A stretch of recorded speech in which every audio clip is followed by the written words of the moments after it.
그러니까 이런 거는 좀 안 하셨으면 좋겠어요. 그냥 지금 진행되고 있는 것들만 딱 하고 그 상황에 따라 이 돈을 가지고 진행하는다. 차라리 다른 곳에 투자를 하는 게 저는 훨씬 더 좋지 않을까. 왜냐면 아니 한번 생각을 해보세요.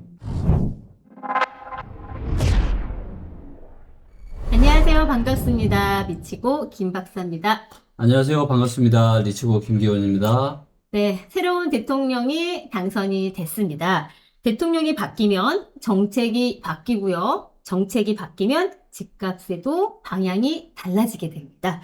이재명 대통령 당선 이후에 대한민국은 새로운 국면에 들어서게 됐는데요. 특히 우리 국민들이 가장 관심을 가지는 곳, 바로 부동산이 아닐까 싶습니다. 이번 영상에서는요, 이재명 정부의 부동산 정책이 어떻게 공약을 했는지 또 어떤 영향을 미칠지 이런 이야기들을 함께 나눠볼까 합니다. 이제 드디어 새로운 시대가 열렸습니다. 네, 네. 말도 많고 탈도 많았는데, 그죠? 네. 그러네요, 진짜. 네. 네. 자, 우선 첫 번째로요. 새로운 대통령이 취임하면서 내세웠던 여러 가지 공약들을 조금 핵심적으로 좀 정리를 해보도록 하겠습니다. 네. 일단 뭐 여러 가지 카테고리별로 핵심 내용들이 있는데 일단 저는 코스피 5천 가겠다. 네, 뭐 주식 하시는 분들은 뭐 너무 좋아할 네, 내용이죠. 그렇죠. 그리고 지금 마치 화답이라도 하듯이 네. 이틀 연속 급등했죠. 네. 아, 네, 참 이재명 신기해. 대통령 당선되고 네네. 그 다음날, 그 다음날. 그래서 우리가 지금 촬영하는 게 6월 5일 목요일이죠. 네, 그쵸. 그래서 6월 4일, 네. 어제 6월 이제 딱 취임이 됐 5일 네. 이 이틀에만 얼마가 올랐냐면 어제는 71포인트, 네. 오늘은 41포인트, 합해서 123포인트 가까이 올랐습니다. 굉장히 많이 올랐죠, 주가가. 계속 오를까요? 이게 좀 궁금한데, 아, 갑자기. 아무도 모르나요? 그거는 뭐 잘 모르겠습니다, 저도. 네. 네, 하지만 네. 이게 이제 아주 길게 가진 좀 저는 음. 아주 길게 가봐야 한 7월, 8월 달 그 정도가 정도? 거의 마지막 아닐까 생각합니다. 알겠습니다. 자, 그래서 일단은 코스피 5천 가겠다. 굉장히 이제 눈에 띄는 네, 이런 내용이고, 그 다음에 AI 산업 육성하겠다. 그 다음에 100조 민간 투자 유치하겠다. 그리고 주 4.5일째 시범하겠다. 이건 사실 뭐 좋아할 일이긴 하지만 기업하시는 분들이라면 이제 다들 별로 안 좋아할 만한 내용이죠. 안 그래도 지금 맞아. 힘들어 죽겠는데, 금요일 날 오후를 또 날려야 된다? 이거는 정말 쉽지 않을 것 이건 같아요. 약간 호불호가 있을 것 같습니다. 입장의 차이가 있기 때문에. 음, 맞아요. 그렇죠. 그러니까 소는 누가 키워요? 다 소 먹을 생만 하지 소는 누가 키우는 거예요? 그럼. 네. 아무래도 오너시니까, 오너 네, 입장에서는. 그런 내용이죠. 근데 보니까, 김기현 대표님은 주말에도 나오고요, 휴일에도 나오세요. 그러니까, 제일 힘들어. 네, 생각해보면은, 주 7일 뭐 일하고 있는데. 대표는 아무나 하는 게 아닌 것 같습니다. 맞습니다. 네, 맞아요. 대표 안 하고 싶어요. 네, 맞아요. 자, 부동산 쪽을 보니까 네. 250만 호 공급하겠다. 그다음에 4기 신도시 하겠다. 지금 뭐 3기 신도시도 뭐 어떻게 될지 모르는데 아직 4기 지금 신도시. 뒤지부진한데, 네. 그다음에 이제 재개발 규제 완화하겠다. 그다음에 1기 신도시 재정비하겠다. 이런 얘기고 교통망 관련해서는 이제 GTX A부터 E까지 노선을 확대하겠다. 네. 그리고 수도권, 강원권 연결망을 확충하겠다. 그리고 세금 대출 관련해서는요, 종부세랑 양도세를 완화하겠다. 그 다음에 생애 최초 대출 규제를 일부 완화하겠다. 좋은 내용들이죠. 네. 그리고 이제 국토 균형 발전 관련해서는 세종, 행정수도를 완성하겠다. 그 다음에 뭐 청년 정책, 외교 개혁, 뭐 이런 내용들이 쭉쭉쭉 있습니다. 근데 이제 우리의 핵심 분야 이제 부동산을 좀 그쵸. 집중적으로 부동산이 우리가 볼 필요가 궁금합니다. 있죠. 네, 그래서 부동산에 관한 여러 가지 공약들을 내세웠는데 우리가 꼭 알아야 될 것들, 이것들을 좀 짚어볼게요. 네. 자, 먼저 이제 주택 공급을 확대하겠다. 공급 구조를 개편하겠다라는 거고요. 도심의 역세권, 그렇죠. 그 다음에 1기, 4기 신도시 중심으로 신규 주택을 공급하겠다. 그래서 1기 신도시는 재건축을 지금 해서 네. 공급하겠다고 하는 거고, 3기가 아니라 4기 신도시를 또 새롭게 만들어서 신규 주택을 311만 호를 공급하겠다. 이런 내용이고요. 그리고 신도시나 그 다음에 1기 신도시를 다시 부셔서 지금 신규 공급을 하려면 재개발, 재건축 용적률을 완화해야 되겠죠. 용적률, 건폐율 상위 조정하겠다. 부담금도 완화하겠다. 그래서 재개발, 재건축 하기 좀 쉽게 사업성 좋게 만들어주겠다. 이런 내용들이고요. 일기 신도시 재개발에 대한 얘기는 계속해서 나왔잖아요. 근데 맞아요. 이 얘기에 대한 부분에서 기대감 갖고 계신 분이 좀 많을 것 같긴 해요. 네. 그리고 저는 뭐 꼭 1기 신도시뿐만이 아니라 사실 노도강에도 네. 너무 맞죠. 오래된 너무 많죠. 아파트들이 많거든요. 그러니까 네. 노도강도 같이 좀 껴주시면 좀 좋지 않을까. 네. 자, 그리고 이제 청년, 1인 가구, 신혼부부 주거 정책을 또 확대하겠다. 그래서 아무래도 이제 사회적인 약자라고 좀 볼 수 있는 청년, 그다음에 1인 가구, 신혼부부 위주로 이제 정책을 확대하겠다는 거고요. 직주근접, 그다음에 슬리퍼 역세권, 그다음에 주거 복합 플랫폼 주택 확대 조성하겠다. 그래서 청년 기본주택 월세 지원 확대, 그다음에 전세금 대출 이자 지원, 보증금 반환 보증 확대하겠다. 이런 얘기들을 지금 하고 있죠. 내 집 마련이 좀 어려운 세대이긴 하잖아요. 한참 네. 일해야 될 나이기도 하고 1인 가구도 좀 쉽지 않을 거고 네. 신혼부부도 쉽지 않다 보니까 네. 그런 혜택을 좀 주려고 하는 것 같아요. 그렇죠. 네. 그래서 이제 슬리퍼 신고 이런 역세권, 우리가 네, 슬세권이라고 하죠. 네. 여기나 직주근접 중심의 공공주택이 지금 확대가 되기 때문에 그렇죠. 청년층이나 1인 가구들은 굉장히 좀 눈여겨볼 만하지 않을까. 네. 네. 자, 그리고 이제 공공임대주택 공급을 확대하겠다라고 하는 겁니다. 그래서 고품질이 붙었습니다. 그래서 그게 보통 중요한 것 우리가 같아요. 공공임대주택이라고 하면 좀 품질이 안 좋다 이렇게 생각하는데 고품질로 지금 하겠다라는 거, 요 비율을 계속해서 늘리겠다라는 거고요. 그리고 이제 부담 가능 주택, affordable housing 요거. 그래서 소득 수준에 맞게 과도한 부담 없이 그래서 통상 가구 소득의 30% 이하 수준으로 주거비를 제한한.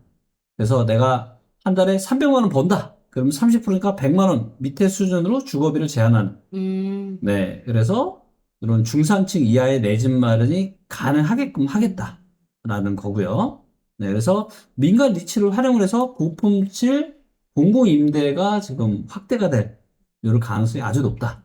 이렇게 그게 좀 좋은 볼 수 것 있을 것 같아요. 같아요. 왜냐면 예전 이제 공공임대주택에 대한 이미지가 좀 안 좋았잖아요. 네. 그런데 그래도 기존의 저품질 임대주택이 아니라 좀 고품질로 바뀐다고 한다면 네, 우리가 알고 있는 일반 아파트와는 차이가 별로 없어지는 거죠. 맞아요. 그래서 그런 것들은 굉장히 긍정적인 평가를 좀 받을 수 있는 그런 내용인 것 같습니다. 네. 네. 자, 그리고 이제 또 네 번째 내용, 이제 전세 사기 때문에 한때 문제가 굉장히 많이 됐었잖아요. 네. 그래서 전세 사기를 예방하고 임차인 보호를 강화하겠다.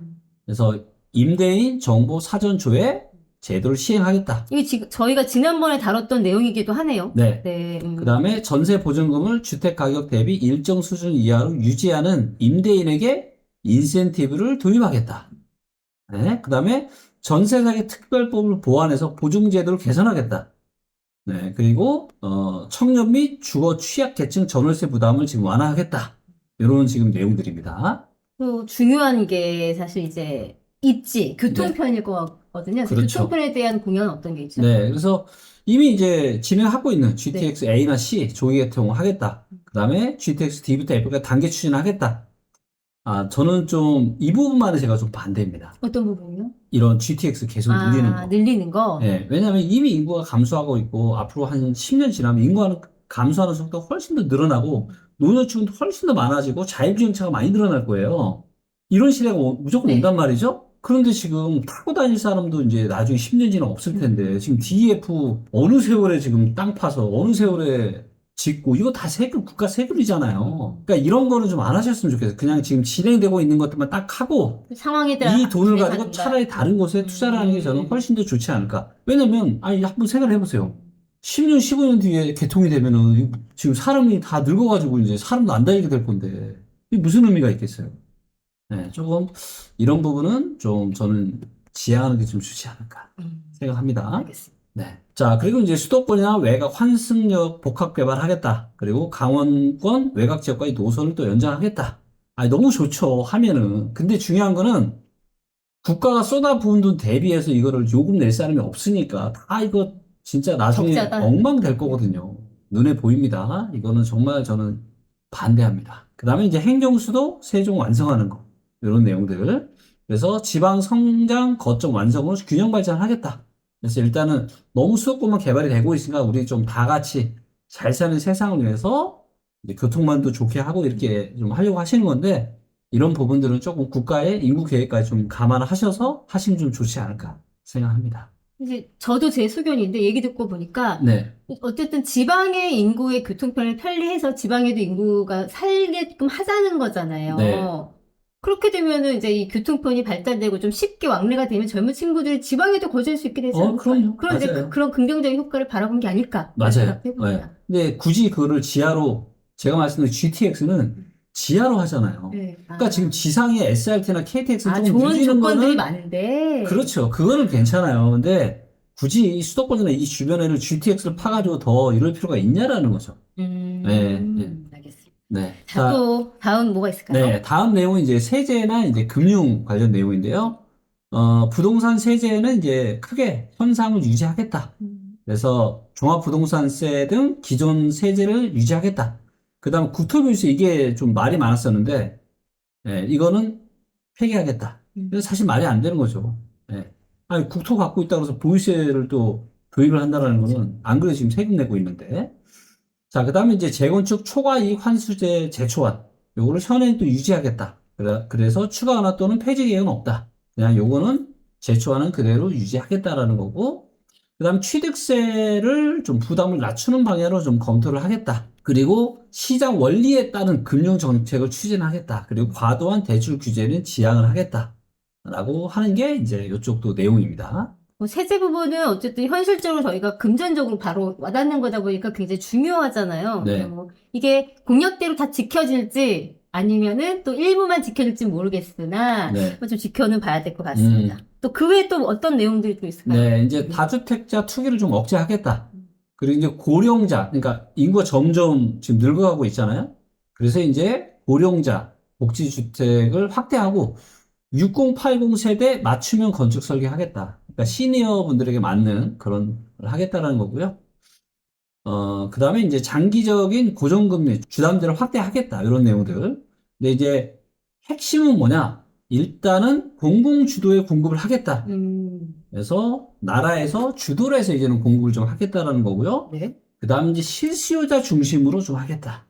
이런 게 이재명 정부의 핵심 공약이라고 볼 수가 있을 것 같습니다. 네. 이제 뭐 핵심적인 부동산 공약을 들어봤는데 네. 이게 뭐 어떤 조건, 어떤 입장에 따라 입장 차이 있을 것 같아요. 뭐 네. 나는 싫다, 이거 별로라고 할 수 있지만 나한테 도움이 되는 공약들도 있을 것 같긴 한데 네. 전체적인 공약을 들어봤을 때 이제 마지막으로 대표님이 네. 이제 대통령이 됐어요. 네. 근데 부동산의 어떤 정책이나 공약을 할 거예요. 네. 그럼 이런 전체적인 흐름이 마음에 드시는지 아니면 혹시 나라면 이걸 좀 더 추가하겠다 이런 아니, 공약 저는 있으세요? 되게 합리적인 그런 어. 생각이다라고 생각을 하고 있고, 그 다음에 이제 점점점 집을 사기가 쉽지 않은 세상이 되다 보니까 네. 이제 공공임대주택, 이런 것들을 계속 지금 확대하려고 하는데, 이런 부분 저도 찬성하고 있고요. 그 다음에 조금 이런 거는 그러니까 아까 GTX나 이런 거는 저는 정말 새로 하는 건 좀 안 했으면 아니다고 좋겠고요. 하고 그리고 이런 거가 또 있는 것 같아요. 이제 제가 이제 지방 강연 다니다가 또 네. 듣는 얘기인데, 네. 아니 누구는 몇십억짜리 집 하나 있는데 1주택자라서 네. 받는 혜택이 너무 많고, 누구는 지금 지방 부동산 시장이 너무 안 좋은데 맞아요. 집 여러 개 있다고 취득세도 많이 내고 지방 부동산 너무 안 좋고 지금 이런 상황이잖아요. 네. 그래서 제발 이런 거는 좀 혹시라도 정책 관련한 얘기할 기회가 있으면 대표님 제발 좀 얘기를 좀 해주셨으면 좋겠다. 저 완전 공감합니다. 네, 예를 들면 이런 거예요. 내가 시골에 있는 부모님한테 완전 뭐 집까지도 않은 이 완전 시골집 하나 네. 물려받았는데 이게 또 주택세 들어가고 이럴 수도 있잖아요. 네. 그러니까 이런 것들, 시골에 있는 이런 집에. 그래서 지금 부동산 시장을 보면 지방이 너무 안 좋은데, 좀 핀셋 이거를 부양책을 좀 해서, 네네. 지방하고 경기도 남부 쪽은 지금 상황이 되게 안 좋거든요. 그래서 이쪽은 조금 뭔가 좀 좋게 만들어줄 수 있는 이런 부양 정책을 좀 펼치시고, 너무 뜨거운 서울 강남이나 이런 데는 좀 워워시키는 이런 좀 정책을 좀 하면 어떨까? 김기현을 정부로 보내, 아니, 정치로 저는 보내. 절대 그러고 싶은 생각이 없고요. 지금 얘기 듣다 보니까 너무 공감하는 게 네. 정말로 그 지방이나 서울 남부 쪽에 그렇게 시세가 높지 않은 아파트인데 그거를 뭐 두 채 있다 보면 두 채가 되니까 그러니까. 더 이상 다 좋은 아파트를 사면 또 세금 때문에 또 살 수가 맞아요. 없는 이런 상황들이 많단 말이에요. 그래서 이런 것들은 사실은 좀 상황에 따라서 금액에 따라서 그렇죠. 좀 차등 규제를 해야 되지 않을까라는 생각이 저도 듭니다. 네. 만들어주세요. 네, 만들어주시면 감사하겠습니다. 알겠습니다. 자, 대통령이 바뀌었다는 건요, 정책 방향이 바뀌었다라는 뜻이고요. 또 정책이 바뀌었다라는 건 우리가 움직여야 할 타이밍도 바뀌었다라는 뜻으로 해석해 볼 수 있을 것 같습니다. 실소유자든 투자자든 새 정부 출범에 맞춰서요, 자신의 자산 구조를 한번 점검해 보시면 어떨까 싶습니다. 영상이 도움이 되셨다면 좋아요, 구독 함께 해주시고요. 또 저희가 이제 둘은 함께 나눴지만 이 영상을 보시고 이번에 그 부동산 공약들이 어떻다라는 의견들이 또 있으실 것 같아요. 그래서 이런 의견들은 댓글창에 함께 공유해 주시면 더 재밌게 또 영상을 즐길 수 있으실 것 같습니다. 자, 그럼 저희는 다음 영상에서 또 인사드리겠습니다. 감사합니다.